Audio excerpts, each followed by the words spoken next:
Anak ni Labi Po, gandang-ganda ang netizens. Agaw pansin ang kakyutan at ganda ng 9-month-old baby girl ng aktres na si Labi Po matapos siyang masilip sa isang video ni Karen Davila. Matapos ma-interview ni Karen Davila ang aktres, nagkaroon ng munting pasilip sa kanyang anak.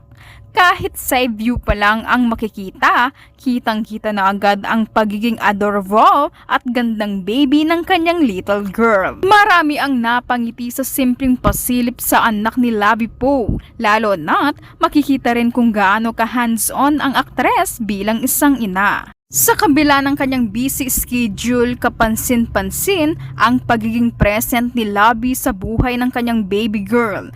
Patunay na malaking bahagi ng kanyang mundo ngayon ang pagiging isang mami. Kahit na nasa trabaho si Labi, sinasama niya ang kanyang anak at wala din siyang katulong sa pag-aalaga sa kanyang baby girl.